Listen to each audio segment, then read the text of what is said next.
Hello प्यारे बच्चों, कैसे हो आप सभी?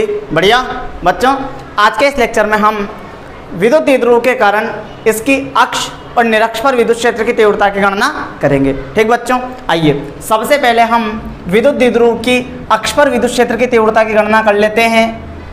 विद्युत द्विध्रुव क्या होता है?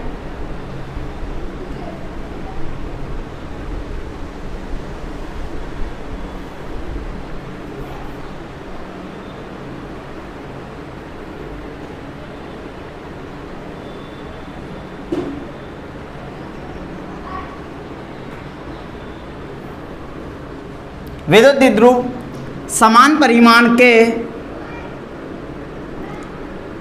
तथा विपरीत प्रकृति के दो आवेश अति अल्प दूरी पर स्थित हो तो आवेशों का ऐसा निकाय विद्युत द्विध्रुव कहलाता है। ठीक बच्चों, और ये द्विध्रुव का केंद्र है, यहाँ से यहाँ तक की दूरी ए। ठीक है बच्चों, और यहाँ से यहाँ तक की दूरी भी ए। ठीक, अच्छा, विद्युत द्विध्रुव की हम अक्ष किसे कहेंगे? तो बच्चों, विद्युत द्विध्रुव के दोनों आवेशों को मिलाने वाली रेखा, इस रेखा को हम क्या बोलते हैं? विद्युत द्विध्रुव की अक्ष। विद्युत द्विध्रुव की अक्ष। ठीक है बच्चों, हमें इस रेखा पर स्थित किसी बिंदु पर विद्युत क्षेत्र की तीव्रता की गणना करनी है। इसके लिए मान लेते हैं कि इस बिंदु पर हमें विद्युत क्षेत्र की तीव्रता की गणना करनी है। इस बिंदु को मान लेते हैं C। ठीक है बच्चों, अब यहाँ से इस विद्युत द्विध्रुव के केंद्र से इस बिंदु C की दूरी को हमने माना कि ये दूरी है स्मॉल r। क्या मान लिया? Small r। ठीक है बच्चों, अब अगर आपसे कहा जाए कि बच्चों माइनस Q के कारण बिंदु C पर, माइनस Q के कारण बिंदु C पर विद्युत क्षेत्र की तीव्रता की दिशा क्या होगी? तो हम जानते हैं कि माइनस Q के कारण विद्युत क्षेत्र आवेश की ओर होता है, मतलब विद्युत क्षेत्र इस डायरेक्शन में होगा, इस डायरेक्शन में होगा E माइनस Q सदिश। ठीक, और बच्चों प्लस Q के कारण अगर यहाँ तीव्रता पूछे तो हम जानते हैं धनावेश के कारण किसी बिंदु पर विद्युत क्षेत्र की तीव्रता आवेश से दूर होती है। आवेश से दूर मतलब इस डायरेक्शन में, मतलब बच्चों इस डायरेक्शन में विद्युत क्षेत्र की तीव्रता होगी E प्लस Q सदिश। ठीक, अब हमें चूंकि जब हम माइनस Q के कारण बिंदु C पर तीव्रता ज्ञात करेंगे तो हमें माइनस Q से लेकर बिंदु C तक की दूरी की जरूरत पड़ेगी। तो बच्चों ये दूरी क्या है? ये दूरी क्या है बोलो? ये दूरी है R plus A। R plus A। ठीक है बच्चों, और जब हम प्लस Q के कारण यहाँ तीव्रता ज्ञात करेंगे तो हमें यहाँ से लेकर प्लस Q से लेकर बिंदु C तक की दूरी की ज़रूरत पड़ेगी। और बच्चों ये दूरी है R minus A। R minus A, इस पूरे R में से इस A को घटा दे तो हमारे पास ये दूरी आ जाएगी, मतलब ये दूरी क्या हो जाएगी? R minus A। ठीक है बच्चों, अच्छा, अगर इसकी थ्योरी की हम बात करें तो थ्योरी हम कैसे लिखेंगे कि ये कोई द्विध्रुव है जिसके दोनों आवेशों के बीच की दूरी 2a है। इसके केंद्र से अक्ष पर स्थित किसी बिंदु C पर हमें विद्युत क्षेत्र की तीव्रता की गणना करनी है। इसके लिए केंद्र से स्मॉल r दूरी पर कोई बिंदु C लेते हैं। बिंदु C पर माइनस Q के कारण तीव्रता E माइनस Q सदिश है और प्लस Q के कारण तीव्रता E प्लस Q सदिश है। माइनस Q से बिंदु C की दूरी R प्लस A है और प्लस Q से बिंदु C की दूरी R माइनस A है। ठीक बच्चों, अब यहाँ पर चूंकि E माइनस Q और E प्लस Q के लिए हमें बताना पड़ेगा कि ये किस डायरेक्शन में है, इसलिए हम एक एकांक सदिश लेते हैं। विद्युत द्विध्रुव आघूर्ण की दिशा में एकांक सदिश लेते हैं। बच्चों विद्युत द्विध्रुव आघूर्ण की दिशा होती है माइनस Q से प्लस Q की ओर, माइनस Q से प्लस Q की ओर, यानी इस डायरेक्शन में। तो इस डायरेक्शन में विद्युत द्विध्रुव आघूर्ण की दिशा में हम एकांक सदिश लेते हैं P कैप। अब बच्चों E प्लस Q विद्युत द्विध्रुव आघूर्ण की दिशा में एकांक सदिश की दिशा में है और E माइनस Q सदिश P कैप के विपरीत दिशा में है। ठीक बच्चों, अब हम बात करते हैं प्लस Q के कारण बिंदु सी पर तीव्रता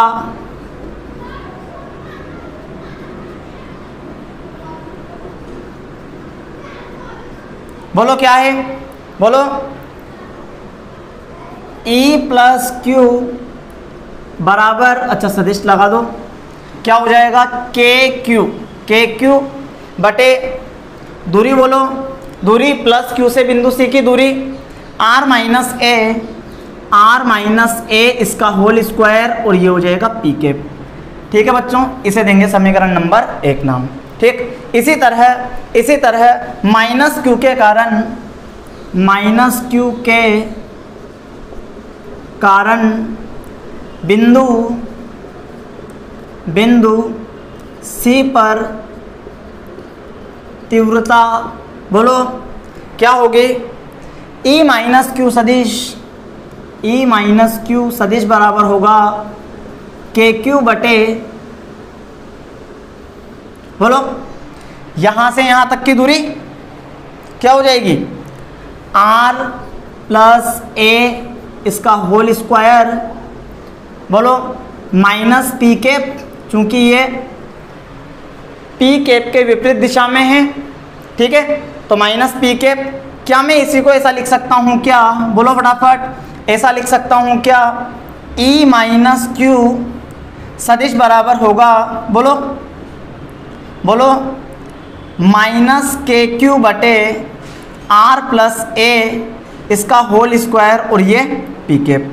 ठीक है बच्चों, इसे नाम देंगे समीकरण 2। अब बच्चों बिंदु सी पर परिणामी तीव्रता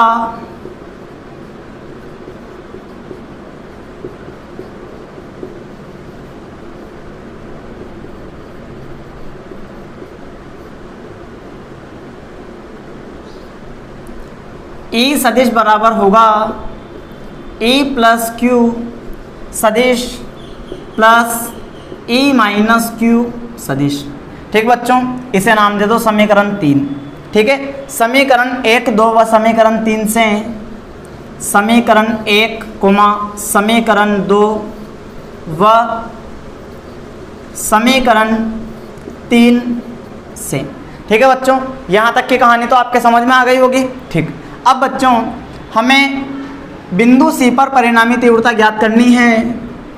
बिंदु सी पर परिणामी तीव्रता E ज्ञात करनी है।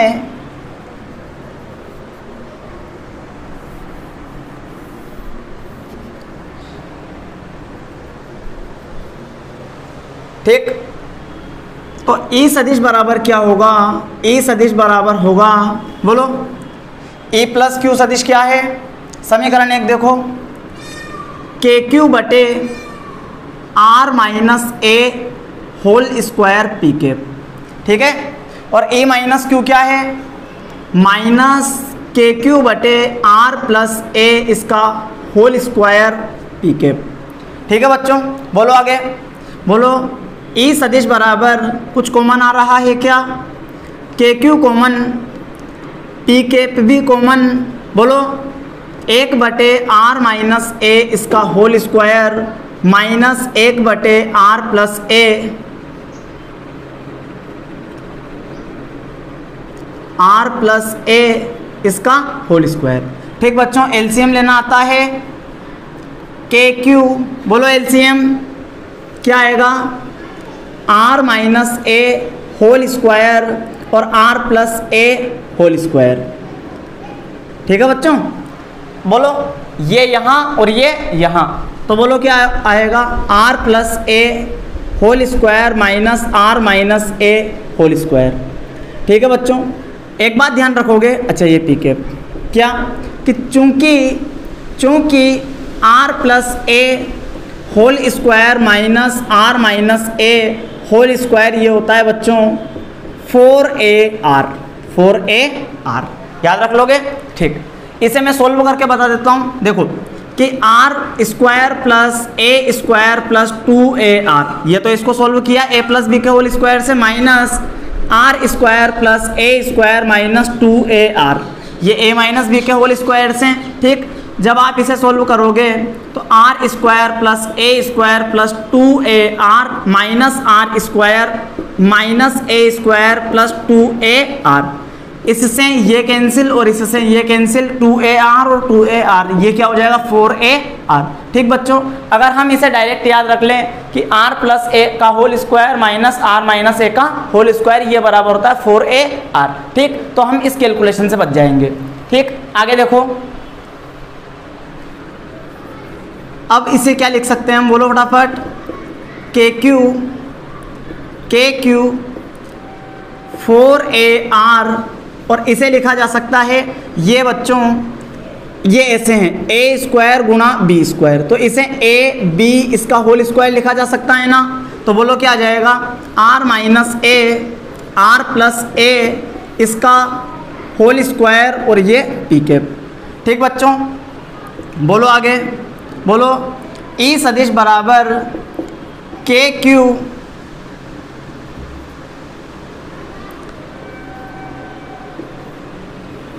4AR बटे A प्लस बी और A माइनस बी, यानी A square minus B square, इसका होल स्क्वायर और ये पी कैप। ठीक बच्चों, अब इसे मैं कैसे लिखूँगा, देखो E सदिश बराबर KQ, ठीक है, ये 4 है ना, इसको 2 इंटू 2 यानी 2 इंटू 2 लिखा जा सकता है। 1 2 को तो मैं लिख रहा हूँ सबसे आगे, ठीक, और इसे लिख रहा हूँ ये Q तो अपनी जगह, और इसे लिखेंगे 2A, क्या लिखेंगे 2A, ठीक, इंटू R बटे R square minus A square, इसका होल स्क्वायर और ये पी कैप। ठीक बच्चों, हम जानते हैं विद्युत द्विध्रुव आघूर्ण होता है P बराबर Q इंटू 2A, P बराबर Q इंटू 2A। ठीक है, तथा एक और बात, तथा R बहुत बड़ा है किससे, ऐसे, R बहुत बड़ा है ऐसे, तो A स्क्वायर लगभग बराबर होगा किसके, 0 के। A स्क्वायर लगभग बराबर होगा किसके, 0 के। तो आप देखो E सदिश बराबर क्या लिखा जा सकता है, यहाँ लिख दूँ क्या, E सदिश बराबर क्या लिखा जा सकता है, E सदिश को लिखा जा सकता है 2KP पी कैप, अच्छा 2KP R पी कैप बटे, ये तो 0 हो गया, तो क्या बचेगा R स्क्वायर का होल स्क्वायर। ठीक है, तो E सदिश बराबर लिखा जा सकता है 2KP P cap into R बटे R की घात 4, इस R से एक घात कट जाएगी, तो E सदिश बराबर क्या होगा 2KP पी कैप बटे R क्यूब।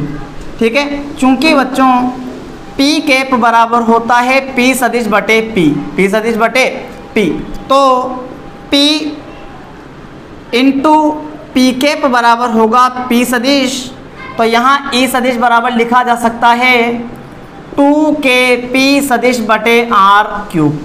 ठीक है बच्चों, और चूंकि ये अक्ष पर तीव्रता है तो यहाँ हम लिख देंगे ये E अक्ष सदिश बराबर 2KP सदिश बटे R क्यूब। ठीक है बच्चों, ये तीव्रता आई है अक्ष पर स्थित बिंदु C पर। ठीक है बच्चों, ये सदिश रूप में है, जहाँ K बराबर है 1/4 pi epsilon note, 4 pi epsilon 1/4 pi epsilon note.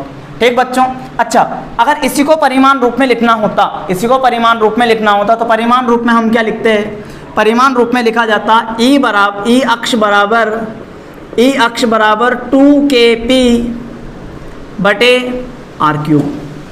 ठीक है बच्चों, तो ये हमने विद्युत द्विध्रुव के कारण इसके केंद्र से अक्ष पर स्थित बिंदु पर विद्युत क्षेत्र की तीव्रता का व्यंजक प्राप्त कर लिया है।